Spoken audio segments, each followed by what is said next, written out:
Gordie Johnson from Big Sugar. Good afternoon. You are on the road, and whereabouts at this time? We are slowly making our way to Waterloo, Ontario.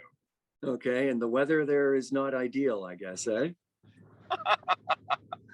No, funny you should mention it.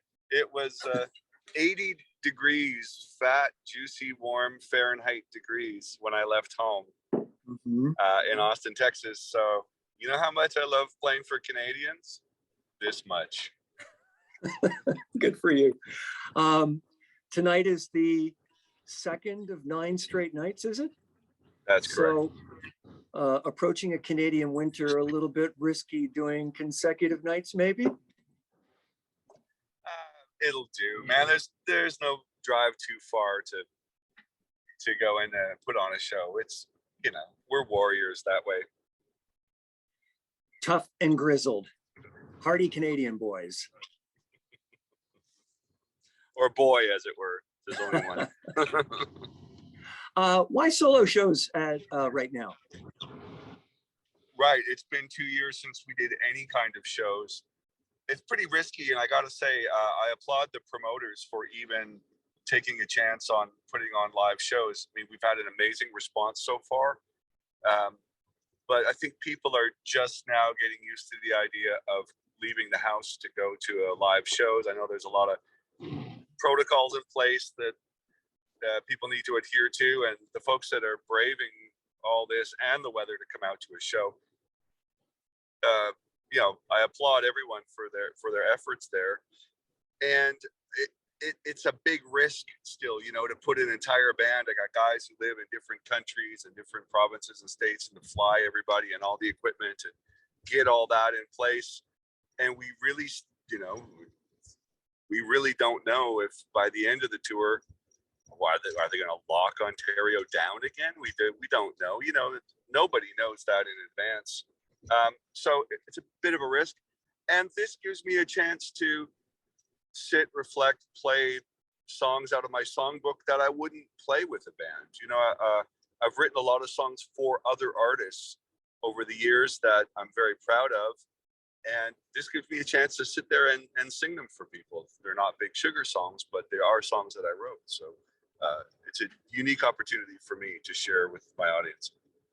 Yeah, and it's almost kind of like we're not post-pandemic yet, but it's also kind of like a kind of a soft release of when things get back to normal again, and when you can get everybody together and push out the big machine again. Which we will. Yeah, 2022 will see us on the road. It's too early to announce yet, but we've got some big things coming up that have been in planning for a long time. So as soon as they let us out of as soon as they let the pony out of the barn, man, we'll be kicking in. Now, besides playing and writing and touring, you do a lot of production. How much disruption has there been for you in the last 95 weeks, I think it is? Well, who's counting? I am. Oh, you are. I've been really busy in the studio, aside from getting ready to launch our own reggae record label. I've got a dozen artists' albums recorded. I was able to take the last 2 years and really curate this stuff, and I've had a chance to work with artists from Kenya, Mozambique, Jamaica, Los Angeles, New York, just artists from all over. With technology now, all they have to do is send me their vocal tracks. I can produce an entire album around their singing remotely. So it's been a fantastic experience that way. Owning our own studio helps.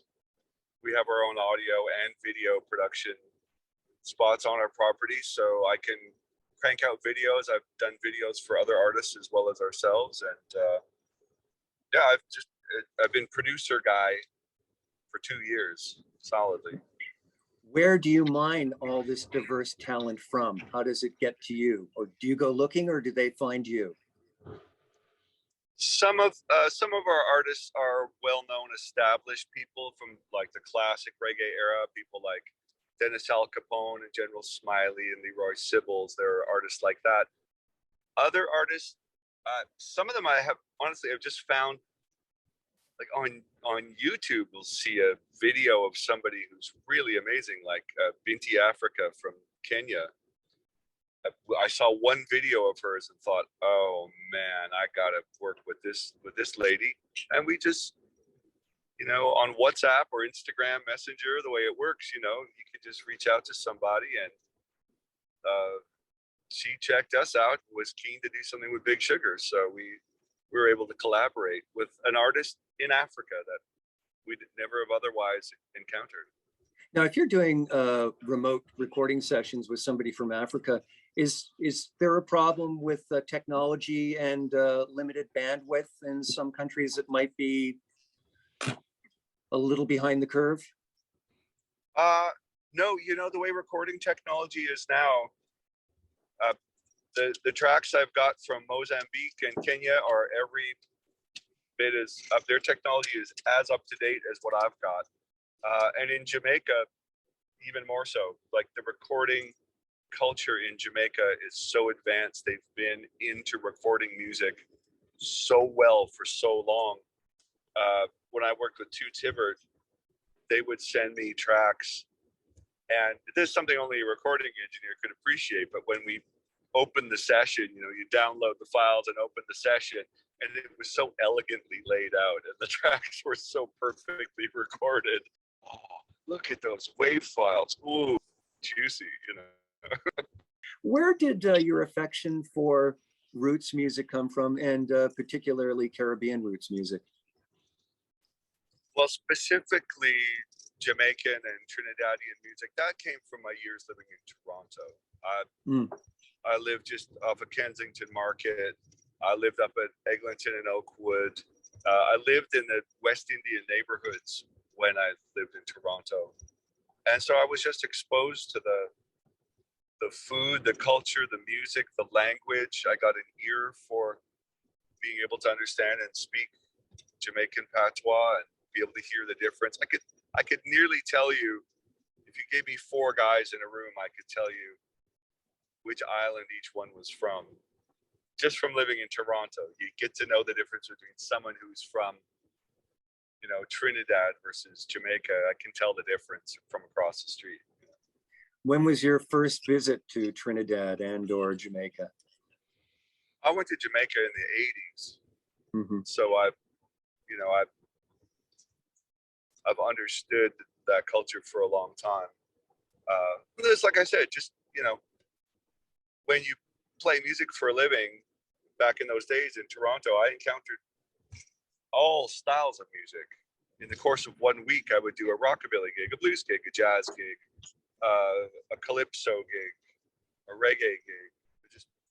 So you need to get an understanding of all those genres in order just to make a living. Back in the day, it was like that anyway.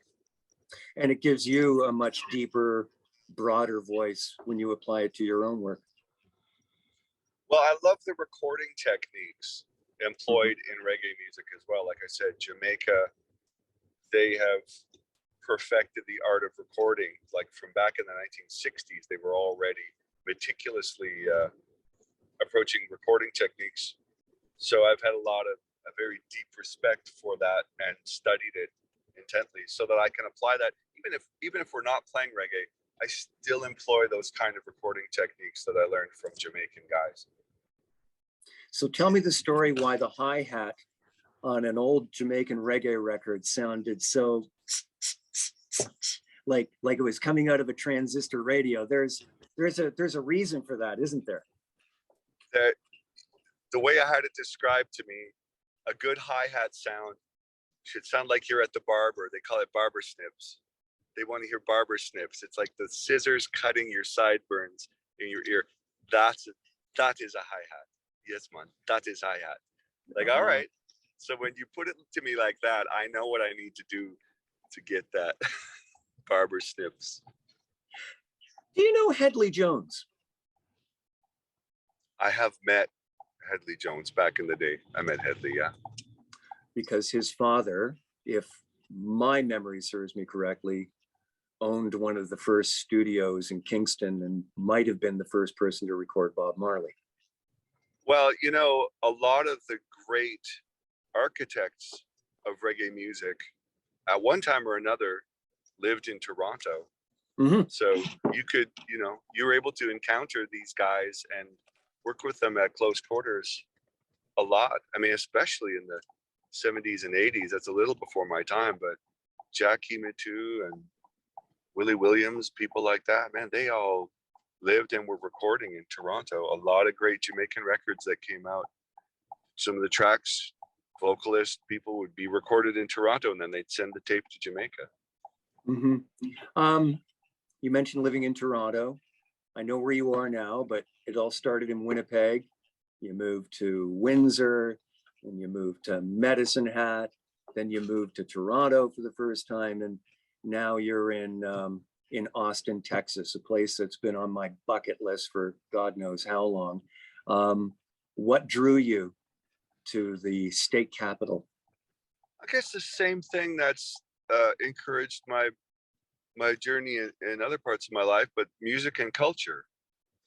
We were very taken, I started going to Austin in the early 90s and just discovered a great community of people who care deeply about music, not about music business. There's no industry to speak of there in terms of music. I mean, maybe there is a bit more now than there used to be, but I was hanging around in circles where I worked at Willie Nelson's studio. I worked with Billy Gibbons as ZZ Top. I worked with Double Trouble, guys who played with Stevie Ray Vaughan. I very quickly was working in and amongst royalty of Texas music. It's very inspiring. It keeps you on your game, and I really feel like it made me raise my game every day of the week. There's no such thing as, well, it's a Tuesday night gig, it kind of doesn't matter. No, in Austin, Texas, every night of the week matters. You don't know who's in the audience. You can't swing a cat for hitting an amazing guitar player, so you better be on fire every time you take it out of the case. So it's really a great place for that, being able to hone one's craft. And it's also a university town. Does the youthful culture add to that? It's very different now. A lot of things that were said and a lot of the lore about Austin, Texas is very different now.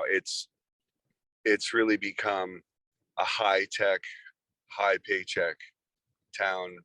I used to be able to just park a truck in front of Antone's and walk in. Now, first of all, you couldn't find a parking spot for a truck. You have to pay $28 to park. And all the other cars in the lot are Lamborghinis and Audis and Lexus and Ferraris. It's kind of crazy. Austin's turned into such a money town, and everything's expensive, and where everything used to be really cheap. But those places still exist. It's no longer the prevailing culture that's there. Everything changes, I guess Toronto did the same thing. Used to be easier to be a poor musician in Toronto. It's not so easy now, but same thing with Austin. Yeah. Have you been following the career of Crownlands in the last 18 months? Because I know you developed a nice rapport with them when they were on the road with you a few summers back. Yeah, they look like they're pretty busy. Of course, the only way I can see them is on my phone, but yeah, no, I've been following their trajectory. They just finished their first ever headlining tour. I think they did 6 dates through Southern Ontario. They sold out all the shows, and they wrapped up in Montreal this past weekend. Saw them in Oshawa at the Builtmore Theatre a couple of Saturdays ago, and they were terrific. The way they've grown in leaps and bounds since I first was acquainted with them 5 years ago is astonishing. So, and I know that they were just thrilled to work with you and play with you and be friends with you. And that's a great thing. Well, one of the great things about being on tour and being a part of that decision-making process of really curating and picking our opening acts, over the years we've encountered some amazing artists, and it's been really great to watch them grow. Let's watch them progress from hey, they opened for us on a tour. I mean, we knew the Trues when they were still in short pants, you know. They and we took them on their first couple of shows, and they were like deer in the headlights up there. You wouldn't recognize them as we know them today, you know, because now they really take charge of a place when they walk in. So yeah, just on that level, just watching all these other artists having an opportunity to help people out. I've never looked at music as a competitive sport. Not very competitive. I don't look at someone else's success as somehow detrimental to our own. I feel like if it's better for all of us, we all win, and more good music in the world is more better. Yeah, absolutely. And just the idea that that making music and doing music with other people, whether you're on the same tour or on the same stages, there's kind of like an interactive connectivity that that makes other people rise to the occasion. It makes people better. And one of the more gratifying things I would imagine is when you find somebody like the Trues who are young and green and deer in the headlights, seeing that innate talent underneath and knowing that it's going to develop must be very, very cool. We don't always know that, but it's You it's don't? nice when Okay. it's nice when we're right. Yeah. Well, you know, a lot of times they have the talent, they just don't have the drive to follow it through. And after a little while, it's moving on to whatever else. So anyway, Builtmore Theater in Oshawa On the 15th that we're in Oshawa. Back to Oshawa, which I'm very excited to be playing for folks in Oshawa, and bringing a pretty unique show. I've never done anything like this. We've done acoustic tours before. We've gone out as a duo. I've taken a 20-piece acoustic Rasta orchestra with me, but this is me by myself. I play all the instruments.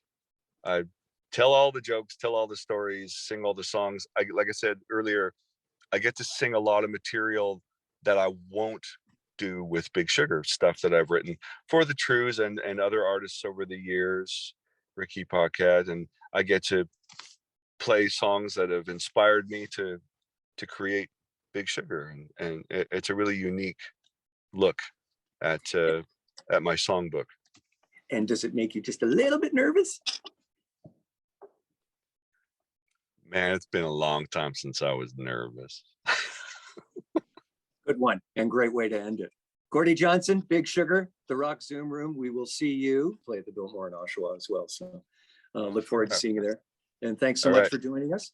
And safe travels to you as well. Thank you, sir. My pleasure.